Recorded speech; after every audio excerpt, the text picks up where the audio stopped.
Google ID বা email আইডির password দেখার জন্য আপনাদের সবার প্রথমে প্লে স্টোরে চলে যেতে হবে। প্লে স্টোরে যাওয়ার পরে এমন একটা পেজ বের হবে যেখানে আপনারা সবার উপর দেখতে পাচ্ছেন গোল চিহ্ন, এটার উপর একবার ক্লিক করবেন।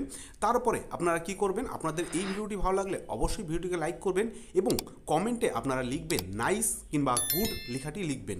তাছাড়া আপনাদের যদি আমাদের এই চ্যানেলকে সাবস্ক্রাইব না করে থাকেন তাহলে কিন্তু অবশ্যই চ্যানেলটিকে সাবস্ক্রাইব করে পাশে থাকা অল বেল আইকনটি প্রেস করে দেবেন প্রতিনিয়ত এমন ইনফরমেটিভ ভিডিও পাওয়ার জন্য। তো চলুন তারপরে আপনারা কি করবেন, তারপরে আপনারা দেখতে পাচ্ছেন ম্যানেজ ইওর গুগল অ্যাকাউন্ট, এটার উপর একবার ক্লিক করবেন। ক্লিক করার পরে আপনাদের এমন একটা পেজে নিয়ে যাবে যেখানে আপনারা একটু নিচে গিয়ে দেখতে পারবেন এখানে লেখা আছে পাসওয়ার্ড ম্যানেজার। এই পাসওয়ার্ড ম্যানেজার লেখাটির উপরে একবার ক্লিক করবেন। ক্লিক করার পরে আপনাদের এমন একটা পেজ বের হবে। যেহেতু আমরা গুগল আইডি বা জিমেল আইডির পাসওয়ার্ড দেখব, এর জন্য আমরা কি করব, এখানে google.com এই লেখাটির উপরে একবার ক্লিক করে দেবো। ক্লিক করে দেওয়ার পরে আপনাদের ফোনের পাসওয়ার্ড চাইবে, যেখানে আপনাদের ফোনের পাসওয়ার্ড ফেস পাসওয়ার্ড বা পিন নাম্বার থাকতে পারে, সেটা আপনারা দেবেন। দেওয়ার পরে আপনাদের এই পেজটা কিন্তু ওপেন হয়ে যাবে, যে পেজটা আমার সামনে দেখা যাচ্ছে।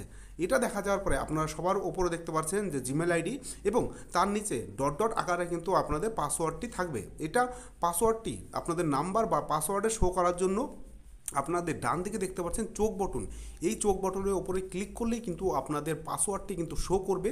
তো এইভাবেই আপনারা আপনাদের জিমেল আইডি পাসওয়ার্ড বা গুগল আইডি পাসওয়ার্ডটি কিন্তু দেখে নিতে পারবেন। তো ভিডিওটি ভালো লাগলে অবশ্যই ভিডিওটিকে লাইক করবেন, আমাদের চ্যানেলটি অবশ্যই সাবস্ক্রাইব করবেন এবং পাশে থাকা অল বেল আইকনটি প্রেস করে দেবেন এবং ভিডিওটি ভালো লাগলে অবশ্যই কমেন্টে কিন্তু তোমাদের মতামত জানিয়ে যাবেন।